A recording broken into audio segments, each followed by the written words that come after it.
The galaxy had not seen silence like this in millennia. After the storm of light, the pulse, and the chaos, everything went still. A silence that felt alive, like the universe itself was waiting for someone to breathe first. The vigilant dawn floated above Zero's 9, its hull cracked and scorched, surrounded by debris from fallen ships. Half of the Deathworlder fleet was gone. The survivors were scattered, wounded, and haunted by what they had seen. The sky was no longer theirs. Captain Arlen stood at the viewing deck staring at the planet below. His reflection in the glass looked older, harder. "Damage report," he said quietly. Lieutenant Mara's voice was tired. "We lost 37 ships. Most of the automated systems are gone. Communication arrays half burned out. No contact with command." Arlen nodded, his eyes unmoving. "What about the Valar?" "They're alive. The humans who stayed on the surface have secured them, but they're afraid of us now." Arlen didn't blame them. The humans had come as saviors but brought something far worse with them. The pulse that had awakened the ancient fleet had changed everything. It was no longer a rescue mission, it was a message. And that message had been sent straight to Earth.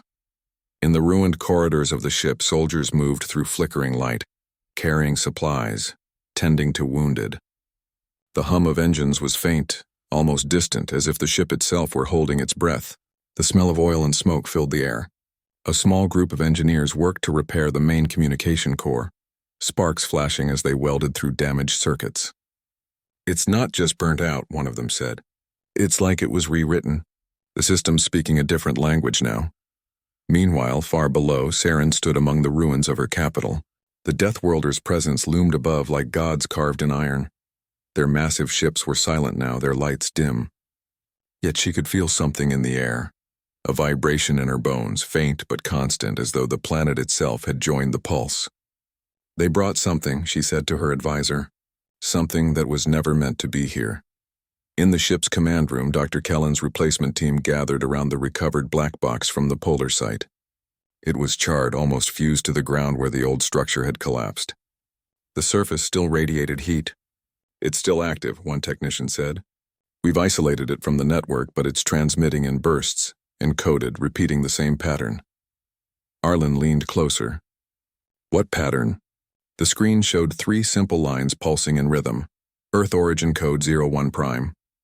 Authorization. Founders. Everyone stared in disbelief. "Founders?" Mara repeated. "As in human founders?" Arlen's voice was flat. "No, as in before humanity." For a moment nobody spoke. The hum of the ship seemed louder, heavier. Arlen rubbed his temples. The idea didn't make sense. Nothing before humanity could have written Terran code. Yet there it was, running perfectly inside an alien artifact buried under ice for centuries.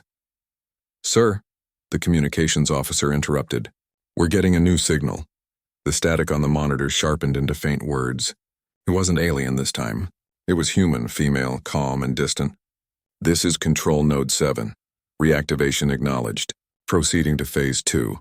Authorization confirmed by Central Command." Mara froze. "Central Command? You mean Earth?" "No," Arlen said slowly.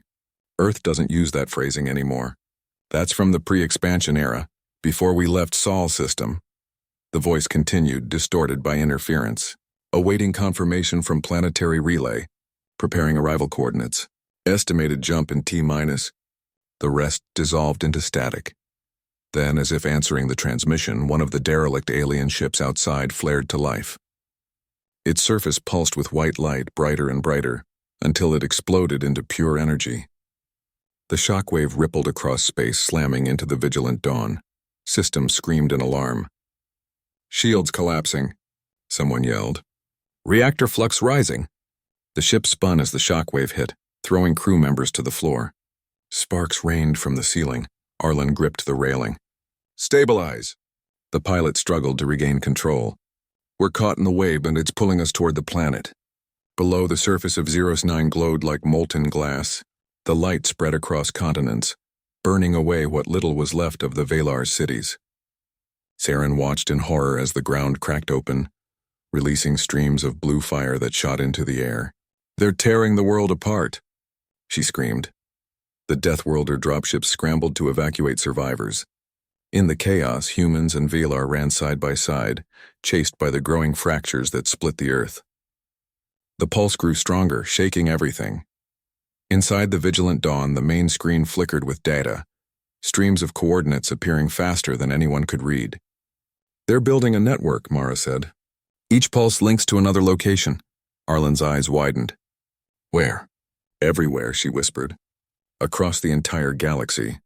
The realization hit him like cold metal. The fleet buried under Zeros 9 wasn't an army. It was a key. And now the gate it opened was spreading, world by world, system by system. A sudden message appeared on the main display. Initiating arrival sequence. Prepare for integration. The lights dimmed again. Every human ship powered down without command. The controls froze. Arlen slammed the console. "Override." No response. "Manually cut power." "We can't, it's locked us in." Then the stars disappeared. Not dimmed, not covered, gone.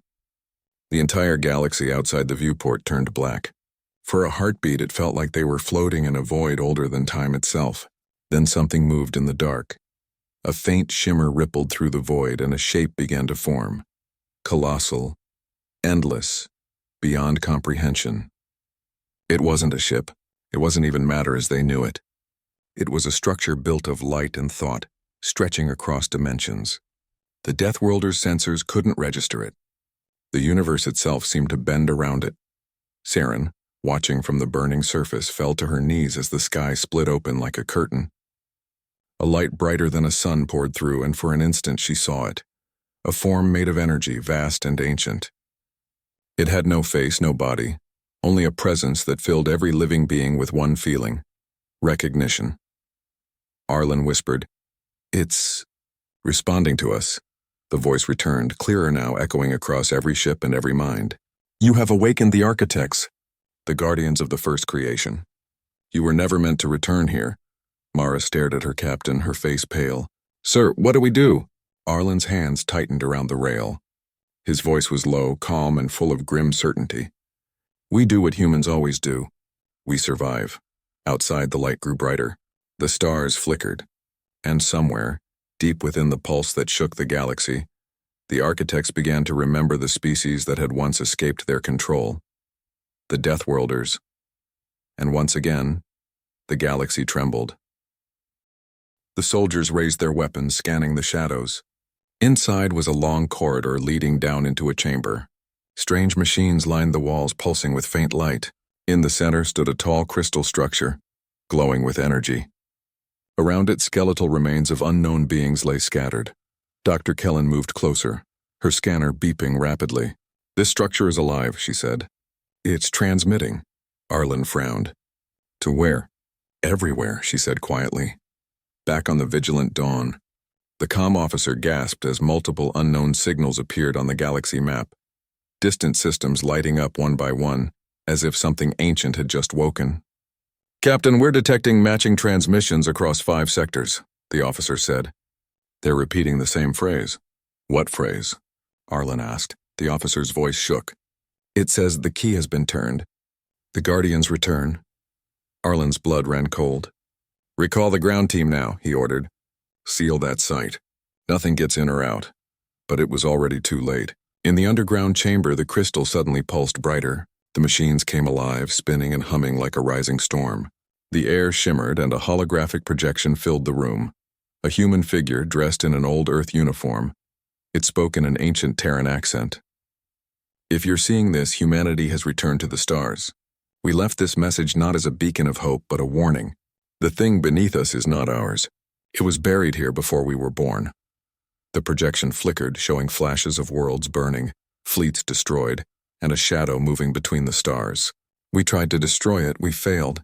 If you have found this place, leave now. Do not awaken the core." The crystal pulsed again, stronger this time. The humans stumbled back as a low hum filled the air, rising higher until the ground split open. Blue light burst upward, shooting through the ice, piercing the clouds and reaching space. Every human ship in orbit detected it, a wave of raw energy spreading across the galaxy. Saren looked up from the city as the light reached the skies. "What is that?" she whispered. Arlen's voice echoed in her communicator. "Get your people underground. Now." But before anyone could move, the light dimmed, replaced by a deep silence. Then from beyond the planet's orbit something answered. A signal unlike any they'd ever heard, not words, not music, just a sound. A deep, vibrating tone that made the stars seem to tremble. On the bridge, Arlen's crew froze. "Sir," Mara said slowly, "something's coming through the outer rim." Huge mass signatures, multiple contacts. The screen filled with red markers, hundreds of them, maybe thousands. The pattern was familiar, but ancient. "Are they ships?" Arlen asked. "We don't know," she replied. "But they're moving fast. Straight toward us." The captain took a deep breath. "Alert the fleet. Battle stations." The crew moved quickly, fear flickering in their eyes. Outside, the Deathworlder fleet began to form defensive lines, their engines glowing like blue fire. The galaxy around Zeros 9 darkened as the approaching objects drew closer, blocking starlight. Siren and her people watched from below, unaware of the scale of what was coming. To them, the sky simply filled with shadows, thousands of shapes descending from space, silent and slow. "Is it the humans again?" someone asked. Siren shook her head, her heart pounding. "No," she whispered. "This time it's something else." On the vigilant dawn, alarms echoed through the decks. Arlen stood before the window, watching the horizon of space turn black. Whatever had been sleeping under the ice was awake now, and it had called something vast. Humanity had come to save a world. But now they might have awakened something older than fear itself. And as the first shapes emerged from the darkness, the captain whispered to himself, "We answered the wrong call." The darkness around Zeros 9 thickened like a living thing. Space itself seemed to twist as the unknown shapes closed in. Massive silhouettes gliding without engines, without sound, their forms bending light. The vigilant dawn's sensors screamed in confusion. Every scan came back distorted, every reading failed. "No drive signatures, no life forms, no heat," Lieutenant Mara said, her voice shaking. "They're cold, sir. Completely cold." Captain Arlen stared at the display, the faint blue glow reflecting off his face. "Then how are they moving?" Outside, the Deathworlder's fleet formed a defensive line. Hundreds of human warships aligned in perfect symmetry, their dark hulls reflecting the faint light of the dying planet below. The galaxy had feared this sight for generations, the Deathworlders united under one command. But even their presence felt small before the approaching void. Arlen's communication officer turned. "Incoming signal." "It's not language. It's—" The rest of the words vanished in static. The sound that followed was deep and metallic, like 1,000 voices whispering through water. Everyone on the bridge felt it rather than heard it.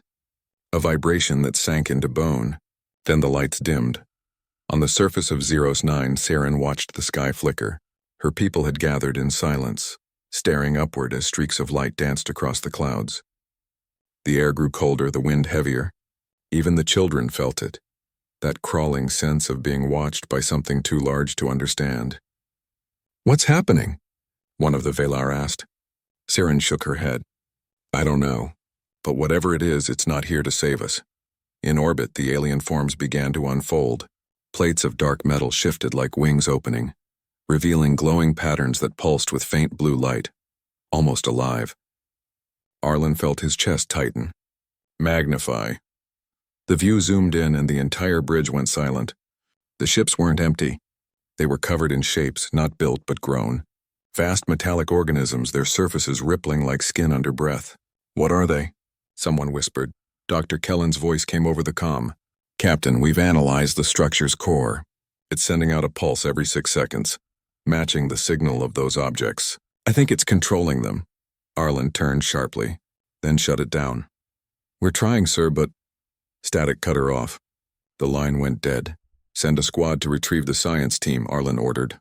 "If they lose control of that site, we lose this planet." The crew moved fast, but even as orders flew, the unknown fleet began to move.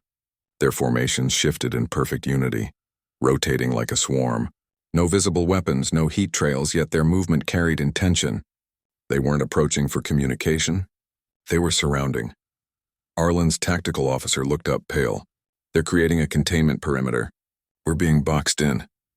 The captain's jaw tightened. "All ships maintain position. Prepare kinetic batteries. No energy fire. I want minimal EM output. Let's see what they want first." For several minutes, nothing happened. The alien fleet hung in silence, their glowing veins pulsing like a heartbeat. Then, one by one, human ships began losing power. Systems flickered, engines failed, onboard alarms screamed. EMP interference? Negative. It's something else, and like they're draining our reactors. Arlen clenched his fists. They're feeding off us. The vigilant Dawn shuddered. The floor trembled underfoot as lights dimmed to red. A low hum filled the ship, and the sound matched the pulse coming from the surface.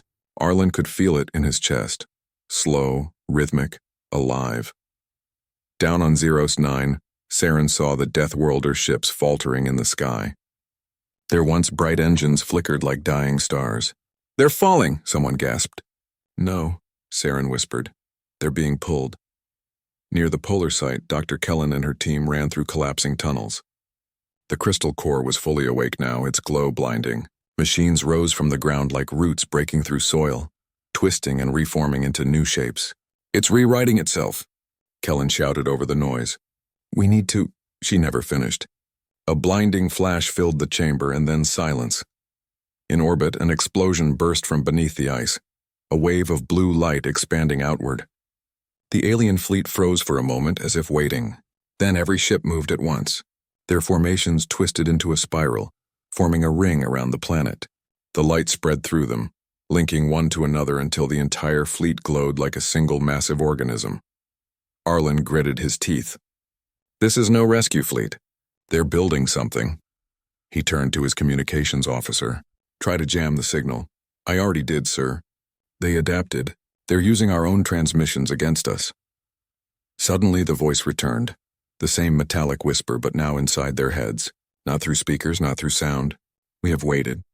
The key has turned." "The Guardians return." Mara clutched her head, eyes wide. "It's in my mind, sir. It's everywhere." Crew members screamed as the whisper grew louder, more commanding. Arlen slammed his hand on the emergency override, cutting shipwide comms. "Focus. They're trying to breach our neural nets." Outside, one of the Death Worlder destroyers turned its guns, not toward the enemy, but toward its own fleet. Before anyone could react, it opened fire. The beam tore through a sister ship, vaporizing its hull. Chaos erupted. One by one, more ships lost control, turning against their allies. The alien fleet hadn't needed weapons. It had turned the humans' own technology into its claws. Arlen's ship shuddered as debris hit the hull. "Lock manual control. Disable AI links," he barked. The engineers scrambled to cut the ship's intelligence systems. Slowly, the vigilant Dawn stabilized, breaking free of the interference. But nearly half the fleet was gone.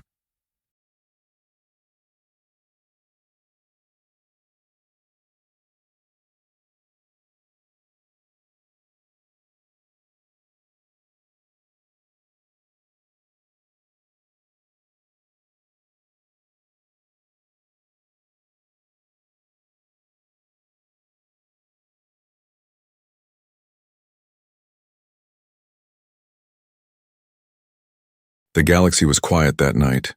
Only the hum of faraway stars and the soft pulse of drifting satellites broke the silence. In that deep darkness, a single cry echoed, a distress call from a dying world. It was weak, barely strong enough to pass through the static. "Please help us. We are dying."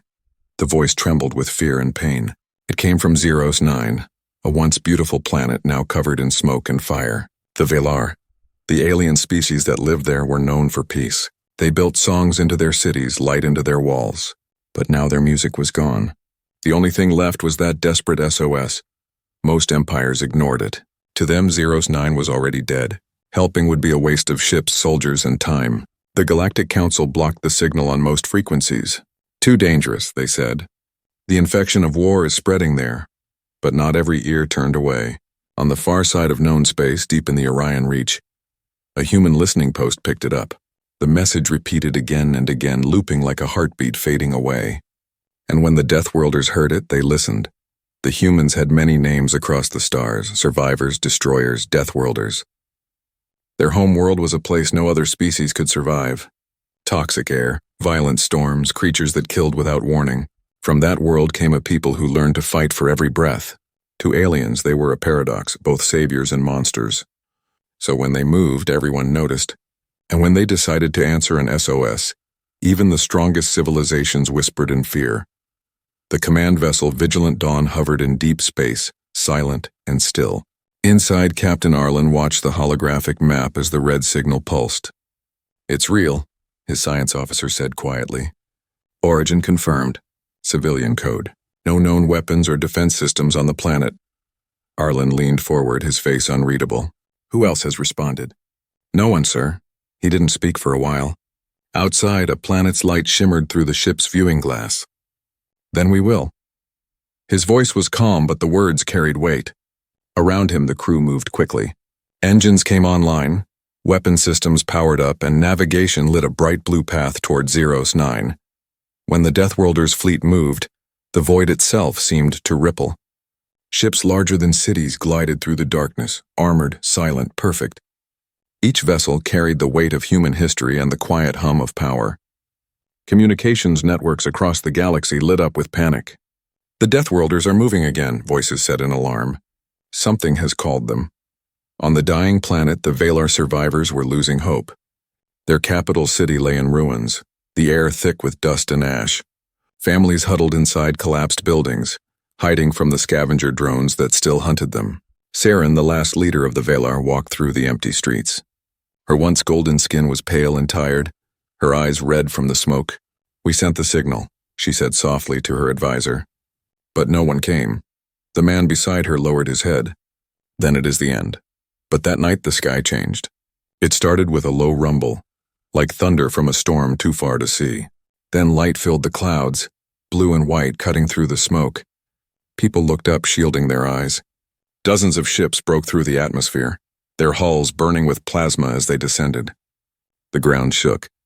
Dust and debris rose like waves. "Look!" a child shouted. "The gods have come." Saren stared at the descending ships. She knew they were not gods. They were something else.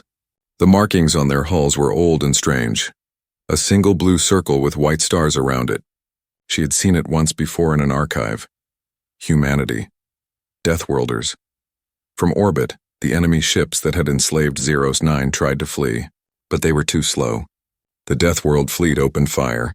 Energy beams cut through space like sunlight through water.